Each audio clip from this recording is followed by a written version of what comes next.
दर्शकों, जैसा कि आप जान रहे हैं कि माघ मेला के अंतर्गत मौनी अमावस्या का स्नान कल की दिनांक में शुरू होने वाला है और मौनी अमावस्या के स्नान हेतु कितने ज़्यादा श्रद्धालु प्रयागराज में आ चुके हैं आपने अभी तक वीडियो में देखा।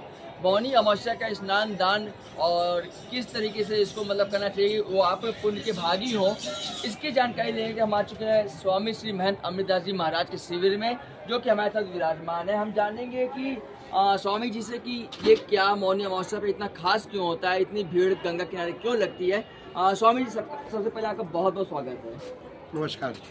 स्वामी जी, हम ये जानना चाहते हैं कि मौनी अमावस्या का जो स्नान होता है माघ माह में बहुत ज़्यादा भीड़ होती है और स्नान से इसका क्या अंतर है? देखिए, मौनी अमावस्या ही नहीं, अमावस्या और पूर्णिमा दो तिथियां स्नान करने के लिए बनाई गई हैं। चंद्रदेव को दक्ष प्रजापति के द्वारा जब श्राप हुआ था कि तुम काले हो जाओ, तो चंद्रदेव काले हो गए। काले हो जाने के कारण क्षय रोग से वो ग्रसित हुए। इसको मुक्त करने के लिए इनकी पत्नी रोहिणी ने तप किया, भगवान शंकर प्रकट हुए। भगवान शंकर ने कहा कि अमावस्या के दिन किया गया स्नान अनंत गुना फल देगा। और मौनी अमावस्या जो होती है ये माघ मास में आती है। माघ मकरगत रवि जब हुई तीरथपति आवश्यक कोई। माघ के महीने में कल्पवास होता है।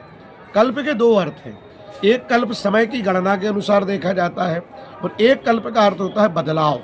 जीवन में बदलाव जो ले आए वो उसको कल्प कहते हैं।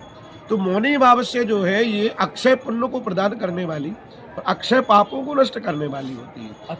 अक्षय पापों को नष्ट करती है। इसमें किस तरीके से दान वगैरह किया जिससे कि और भी फायदा हो? स्नान करने का सबसे बड़ा इसका जो नियम है वो ये है कि आप जब भी स्नान करने जाएं मौन होकर के जाएं, किसी से बात ना करें, मौन धारण करें। मौन धारण करके भगवान का भजन करते जाएं, हरि शरणम जो भी आपका गुरु मंत्र हो उसको लेकर के आप जाएं, मौन स्नान करें। देखिए, अकेले स्नान का कोई महत्व नहीं है। भगवान श्री राम भी गंगा के किनारे विश्वामित्र जी महाराज के साथ आए हैं, तो वहाँ लिखा है कि भगवान श्री राम ने स्नान किया और बहुत दान मही देवन पाए।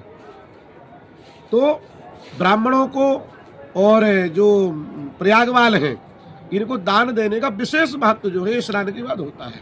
तो मौनी अमावस्या के दिन मौन स्नान करना चाहिए, संकल्प लेते हुए करना चाहिए कि हमने जो पाप किए हैं, हे गंगा मैया, हे भगवान श्री हरि, हमारे पापों को आप नष्ट करें।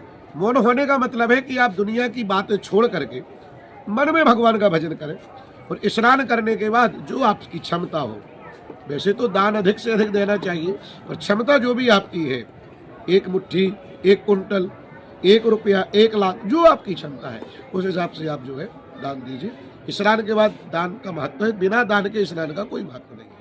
मौनी अमावस्या पर दान करने का योग गुरु जी बता रहे हैं। हम गुरु जी से जानते हैं कि दान के पात्र कौन होते हैं, कैसे लोगों को दान करना चाहिए? देखिए, जो शारीरिक रूप से जो विकलांग हैं, जो कोई काम नहीं कर सकते, और ये आपने बहुत बड़ा अच्छा प्रश्न पूछा है और मैं आपको इस बात के लिए धन्यवाद देता हूँ। आप गंगा के किनारे जाइए, आपने देखा होगा कई ऐसे लोग बैठे हैं जो शारीरिक रूप से बिल्कुल फिट हैं और इसका जीता जागता प्रमाण ये है कि हर साल वो एक नया भिखारी पैदा कर रहे हैं। मेरे शब्द बुरे लगे किसी को तो क्षमा करें, लेकिन आप देखिए इतने इतने बच्चे पैदा हो रहे हैं। तो शास्त्र के अनुसार जो व्यक्ति अपने बच्चों को नहीं पाल सकता उसे विवाह करने का अधिकार नहीं है। विकलांग जो व्यक्ति है, शारीरिक रूप से जो विक्षिप्त है, मानसिक रूप से जो विक्षिप्त है, ऐसे लोगों को दान दिया जाता है। वो दान लेने का पहला अधिकार प्रयाग वालों को और ब्राह्मणों को है। क्यों है?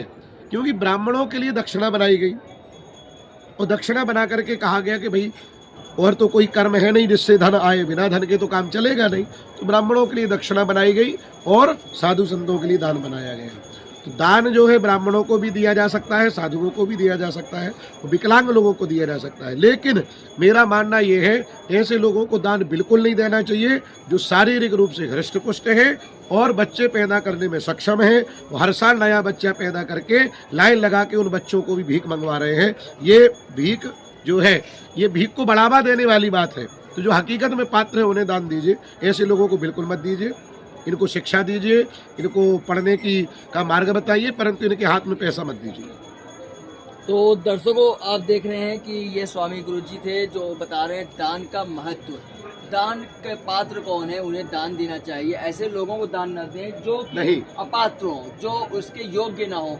उसका फल क्या होता है अगर हम अपात्र को देते हैं? अपात्र को दान देने में वो दान का पुण्य तो पहली चीज मिलेगा नहीं, सबसे पहला। दूसरा, अगर उसने मान लीजिए दान लेकर के शराब पी ली, तो शराब वो पिएगा, पाप आपको लगेगा। गलत कार्य वो करेगा, पाप आपको लगेगा। तो दान देने के पहले ये देख लेना चाहिए कि ये दान का सदुपयोग करेगा कि दुरुपयोग करेगा। अगर दुरुपयोग करने वाले व्यक्ति को आप दान दे रहे हो तो इसके 50% पाप का भाग आपको भी लगेगा। तो दर्शकों देख रहे हैं, ये थे हमारे साथ महंत स्वामी श्री अमृतदास जी महाराज जी, जिन्होंने अमावस्या के मौनी अमावस्या के स्नान के लिए और दान के लिए बहुत ही महत्वपूर्ण जानकारी दी।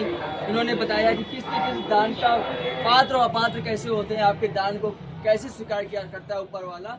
और हमारे साथ बने